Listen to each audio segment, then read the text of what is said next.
నాయకత్వం జగన్మోహన్ రెడ్డి గారి నాయకత్వం జై జగన్ జై జగన్ నాయకత్వం జగన్మోహన్ రెడ్డి గారి నాయకత్వం పార్టీ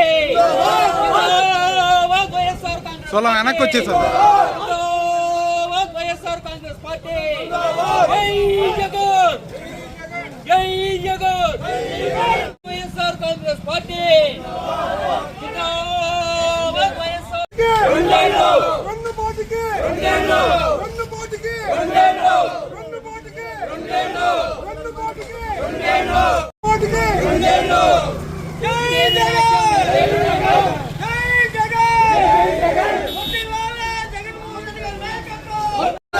ఇదేమి రాజ్యం ఇదేమి రాజ్యం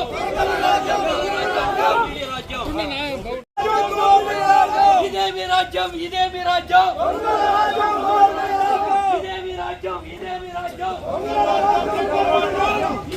రాజ్యం ఇదేమి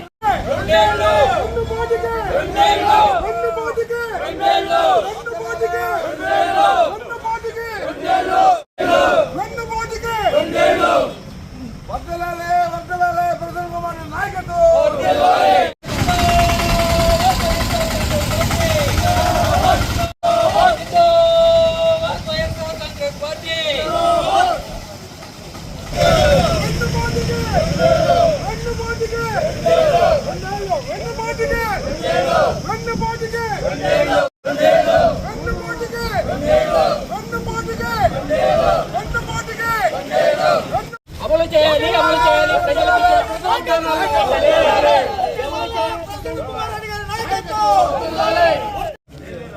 నమస్కారం.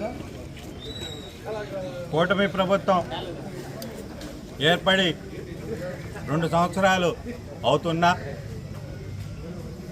గ్రాఫిక్ ఫోటోలతో తప్ప అభివృద్ధి కార్యక్రమాలు అయితేనేమి సంక్షేమ కార్యక్రమాలు అయితేమి ప్రజలకి చేసింది ఏమీ లేదు. అంతా శూన్యమే. ఏదైనా అంటే గ్రాఫిక్లో చూపిస్తారు. అభివృద్ధి అంతా గ్రాఫిక్ ఫోటోలు పచ్చ మీడియాల ద్వారానే చూపిస్తారు. ఈ ప్రభుత్వం వచ్చినప్పటి నుంచి పేదలను విస్మరించింది, రైతులను విస్మరించింది, వ్యాపారస్తులను విస్మరించింది, అన్ని వర్గాల ప్రజల్ని విస్మరించింది. జగన్మోహన్ రెడ్డి గారి ప్రభుత్వం ఉన్నప్పుడు పేదలు సంతోషంగా ఉన్నారు. ఎందుకంటే ప్రతి నెల పెన్షను ఏదో ఒక కార్యక్రమం, సంవత్సరానికి ప్రతి ఇంటిలో ₹1,00,000 తక్కువ కాకుండా వాళ్ళకి పథకాల ద్వారా అయితేనేమి, అలాగే సున్నా వడ్డీ ద్వారా అయితేనేమి, ఆసరా అయితేనేమి, చేయూతనైతేనేమి, చేదోడు అయితేనేమి, ఇలాంటి పథకాలన్నీ ఏదో ఒక పథకం రూపేణ పేద ప్రజలకి, ఎస్టీ, బీసీ, మైనారిటీ వర్గాలకి అందరికీ కూడా ₹1,00,000 తక్కువ కాకుండా సంవత్సరానికి అందుతుంది. ఈరోజు మేము చాలా చేసాం. అభివృద్ధి అంతా మేమే చేస్తున్నాం. జగన్మోహన్ రెడ్డి విధ్వంసం చేస్తున్నాడు, అతను ఒక సైకో అని మాట్లాడుతున్నారు. ఎవరు సైకో? ఎవరు విధ్వంసకారుడు? జగన్మోహన్ రెడ్డి. ఈ రాష్ట్రంలో 15,000 సచివాలయాలు నిర్మించినందుకు జగన్మోహన్ రెడ్డిని సైకో అంటారా? 10,000 రైతు భరోసా కేంద్రాలను కట్టినందుకు జగన్మోహన్ రెడ్డిని విధ్వంసుడు అంటారా? లేకుంటే 13,000 హెల్త్ క్లినిక్లు కట్టినందుకు జగన్మోహన్ రెడ్డిని విధ్వంసుడు అంటారా? ఏ ప్రాతిపదికన అంటారు? ఈరోజు నాడు నేడు పథకం చూసుకోండి. సచివాలయాలు 15,000 కట్టాడు, రైతు భరోసాలు 13,000 కట్టాడు, అలాగే విలేజ్ హెల్త్ క్లినిక్ 10,000 కట్టారు.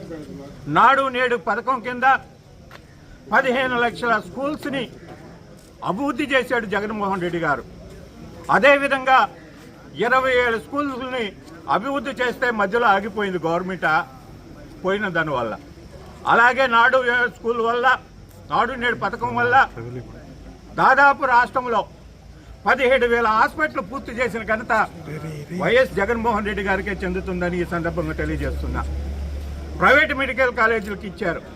17 మెడికల్ కాలేజీలో జగన్మోహన్ రెడ్డి తీసుకొని వస్తే 7 మెడికల్ కాలేజీలని పూర్తి చేసి పేద ప్రజలకి అందరికీ కూడా రాష్ట్రానికి 2500 సీట్లు ఎగస్ట్రా మెడికల్ సీట్లు తీసుకొని వచ్చిన ఘనత వైఎస్ జగన్మోహన్ రెడ్డి. ఆయన విద్వాంసు. ఈ రాష్ట్రాన్ని విచ్ఛిన్నం చేసేది ఎవరు? ఈరోజు గ్రామాల్లో చూస్తే విచ్చలవిడిగా ఇసుక మాఫియా, మైనింగ్ మాఫియా, గంజాయి విపరీతంగా ప్రతి నియోజకవర్గంలో గవర్నమెంట్కి వ్యతిరేకంగా సొంత పార్టీ వాళ్ళు చేసుకుంటున్నారు. జగన్మోహన్ రెడ్డి ఇసుక అమ్మితే గవర్నమెంట్కి ఆదాయం వచ్చింది, బ్రాండీ షాపులు అమ్మితే గవర్నమెంట్కి ఆదాయం వచ్చింది. ఇవాళ ఏం జరుగుతుంది ఈ రాష్ట్రంలో? తెలుగుదేశం నాయకులు, కార్యకర్తలు, కూటమి నాయకులు సంపాదించుకుంటున్నారు తప్ప ఈ రాష్ట్రంలో అభివృద్ధి అనేది శూన్యము. 30 ఇల్లు కట్టలేదు అంటాడు జగన్మోహన్ రెడ్డి గారు. 30 లక్షల ఇళ్ల పట్టాలు ఇచ్చాడు జగన్మోహన్ రెడ్డి ఈ రాష్ట్రంలో. 20 లక్షల ఇల్లులు పూర్తి చేశాడు. ఒక కాలనీ ఇచ్చినప్పుడు ఆ కాలనీ మౌలిక సదుపాయాలన్నీ కల్పించాడు. ఆ కాలనీ పట్టాలు ఇవ్వటమే కాకుండా ఇళ్ల ప్లాట్లు ఇచ్చిన ప్లాట్లకన్నిటి కూడా లెవలింగ్ చేశాడు. వాటర్ స్కీమ్స్ పెట్టాడు. అక్కడనే రోడ్లు వేసాడు. ఎలక్ట్రిఫికేషన్ చేశాడు. కొన్ని కాలనీలు చాలా ప్రతిష్టంగా తీసుకొని ప్రగతి పదంలో తీసుకొని పోయిన ఘనత జగన్మోహన్ రెడ్డి గారిది. ఆయన విధ్వంసకారుడు, ఆయన సైకో. ఇన్ని అభివృద్ధి కార్యక్రమాలు, ఇన్ని సంక్షేమ కార్యక్రమాలు చేసిన జగన్మోహన్ రెడ్డి ఆ సైకో. జగన్మోహన్ రెడ్డి విధ్వంసకారుడు. 4 పోర్టులు తెచ్చాడు, 10 ఫిషింగ్ హార్బర్లు కట్టాడు, 6 ఫిషింగ్ సెంటర్లను తెచ్చాడు. ఇన్ని చేసిన వాడ సైకో, ఇన్ని చేసిన వాడు విధ్వంసకారుడు.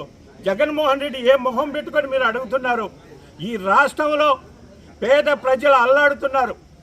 ఒక పక్క రైతులు పంటకి గిట్టుబాటు ధర లేక పంటలంతా రైతులకి దళార వ్యవస్థ ఏర్పడింది. జగన్మోహన్ రెడ్డి గారు గవర్నమెంట్ ఉన్నప్పుడు రైతు భరోసా కేంద్రంలో ఏర్పాటు చేసి, కొనుగోలు కేంద్రాలు ఏర్పాటు చేసి ప్రతి గింజని రైతు కళ్ళాలకైనా కొన్నాడు. ఇలా దళారులు వచ్చి రైతు గిట్టుబాటు ధరని నిర్ణయిస్తున్నారు. మేము అది కాదు, మా గవర్నమెంట్లో ఉన్నప్పుడు మేము నిర్ణయించిన గవర్నమెంట్ ధరకే గవర్నమెంటే కొన్నది. రైతు భరోసా కేంద్రాలు కొన్నాం. అలాగే ఈ క్రాప్ బుకింగ్ ద్వారా కూడా మేము ప్రతి గింజ కొన్నాం. ఈ రైతులకి గిట్టుబాటు ధర ఉంది. ఇవాళ ఎరువులు దొరకటం లేదు. ఇవాళ అన్ని ఇంకా సమస్యలే అయిపోయి ఉంది. కొందరు చెప్తున్నారు జగన్మోహన్ రెడ్డి వల్ల రాష్ట్రం నాశనంది. 2 సంవత్సరాలు కరోనా ఉండి ఈ రాష్ట్రాన్ని కాపాడటంలో భారతదేశంలో నెంబర్ 1 రాష్ట్రంగా కరోనా కాలం మంచి పేరు తెచ్చుకున్న రాష్ట్రం ఏంటంటే ఆంధ్రప్రదేశ్ అప్పటి ముఖ్యమంత్రి జగన్మోహన్ రెడ్డి గారు. అంత కష్టకాలంలో, క్రైసిస్లో పేద ప్రజలు కూటికి అల్లాడకుండా అందరికీ అన్ని సదుపాయాలు కల్పించిన ఘనత జగన్మోహన్ రెడ్డి గారు. ఈరోజు చూస్తే ఇస్తారా మీరు పొలాన్ని? అక్కడ వైజాగ్లో చూస్తే గీతం సంస్థ ఏందండి? ఇంజనీరింగ్ కాలేజీ సీట్లు అమ్ముకుంటారు. ఒక ఇంజనీరింగ్ కాలేజీ గీతంలో రేట్ ఎంతో తెలుసా? 15 లక్షలు. మెడికల్ కాలేజీలో కోట్ల రూపాయలు మెడికల్ కాలేజ్ సీటు. MBA 15 లక్షలు. అలాగే పార్టీ ఇది కూడా లక్షల లెక్కన అమ్ముకున్న గీతం సంస్థకి 54 ఎకరాలు కౌన్సిల్లో మూవ్ చేసి ఆమోదం తీసుకొని ఇమ్మీడియట్గా గీతం సంస్థకి ఇవ్వాల్సిన అవసరమే ఉంది. 54,000 ఎకరాల విలువ ఎంతో తెలుసా? 5,000 కోట్లు. బాలకృష్ణ అల్లుడు లోకేష్ బాబు తోడల్లుడికి కట్టబెట్టేదానికి మీకు ఎవరు ఇచ్చారు ఈ అధికారం అని అడుగుతున్నాం. గీతం సంస్థ ఏమి ప్రజా సంస్థ కదా కాదు కదా. అవేమి లోకల్గా ఏదైనా సంస్థ చేసుంటే, ప్రజలకి మేలు చేసుంటే కౌన్సిల్లో ఆమోదిస్తే 6 ఎకరం ఎంతో ఇస్తారు. అది కౌన్సిల్ తీర్మానం. అట్టు కాకుండా 54 ఎకరాలకి భూదోపిడీ చేశారంటే ఈ ప్రభుత్వాన్ని ఏమనాలనేది తెలుసుకోవాల్సిందిగా కోరుకుంటున్నాం. పెన్షన్స్ మేము ఉన్నప్పుడు ప్రతి నెల అర్హుడైన గ్రామంలో ప్రతి ఒక్కరికి ప్రతి నెల ఈ నెలలో చనిపోతే వచ్చే నెలలో పెన్షన్ ఇచ్చాం. అర్హుడై ఉండి ప్రతి నెల కూడా మేము పెన్షన్లు ఇచ్చాం. ఇవాళ పెన్షన్లు కొత్త పెన్షన్లు మంజూరు చేసి 2 సంవత్సరాలు అవుతుంది. మీరు అధికారంలోకి వచ్చి పెన్షన్లు కూడా అన్నీ తీసేశారు. ఇక చూస్తే మద్యం, జగన్మోహన్ రెడ్డి గారు ఉన్నప్పుడు మద్యం గవర్నమెంట్ అమ్ముతున్న గగ్గోలు చేశారు. ఇవాళ ఏందా గ్రామాల్లో ఏందా ఇది ఒక ఇందూరుపేటలో 20 బెల్ట్ షాపులు, కొత్తూరులో 28, డేస్పేటలో 5, రావుర్లో 2, ప్రతి ఊర్లో 10, 15, 16 వారు కార్యకర్తలు 20 రూపాయలు 25 రూపాయలు క్వార్టర్కి ఎక్స్ట్రా అమ్మి దోచుకుంటున్న ప్రభుత్వం ఏదన్నా ఉందంటే తెలుగుదేశం ప్రభుత్వమే. ఈరోజు రాష్ట్రాన్ని విచ్ఛిన్నం చేసి పేద ప్రజలని అనగదొక్కి పేద ప్రజలకు అందకుండా చేసిన ప్రభుత్వం ఏదన్నా ఉందంటే కూటమి ప్రభుత్వం. ఈరోజు ప్రజలంతా బాధపడుతున్నారు. ఎందుకంటే మేము చంద్రబాబు నమ్మాము. ఆయన పథకాలు ఏదో సూపర్ 6, సూపర్ 6 అని చెప్పారు. ఇవన్నీ ఉత్త డూపు అనేది అర్థమైంది. ఇప్పుడు ప్రజలంతా ఒకే నినాదంలో ఉన్నారు. బాబు పోవాలి, జగన్ రావాలి, బాబు పోవాలి, జగన్ రావాలి నినాదంతోనే ప్రజలంతా ముక్తకంఠంగా చెప్తున్నారు. త్వరలో జగన్మోహన్ రెడ్డి ప్రభుత్వం వస్తుంది, మా పేదల కష్టాలు తీరుతాయి, రైతు సమస్యలను పరిష్కరిస్తారు. కనుక రాష్ట్రంలో ఏదైనా మంచి జరగాలంటే పేదలకు కానీ ఎవరికైనా కానీ వైఎస్ జగన్మోహన్ రెడ్డి గారి నాయకత్వంలోని ప్రభుత్వమే అందరికి అందుబాటులో ఉంటుంది. సంక్షేమ ఫలాలు అందరికీ అందుతాయి. ఏ ఒక్కరికి కూడా ఇటు తెలుగుదేశం, కమ్యూనిస్టు, భారతీయ జనతా పార్టీ అని మేము ఎప్పుడు చూడాల. మేము పెన్షన్ ఇస్తే గౌరవంగా ఇంటికి పోయి పెన్షన్ ఇచ్చాం. వాళ్ళ ఇంటికి గేటు తట్టి తలుపు తట్టి ఇచ్చాం. ఇవాళ మోటార్లు నెత్తిని పెట్టుకొని రేషన్ షాపుల నుంచి పోతున్నారయ్యా. ఇదే ప్రభుత్వం, ఇదే ప్రజాప్రభుత్వం.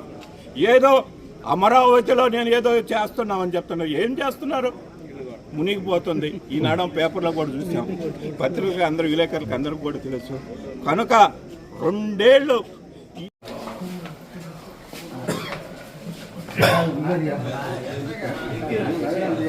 ఇవాళ ప్రభుత్వం విఫలమైనందుకు ఎంఆర్ఓ గారికి అర్జీ ఇవ్వడం జరిగింది. ఎంఆర్ఓ గారికి చెప్పండి, ప్రభుత్వానికి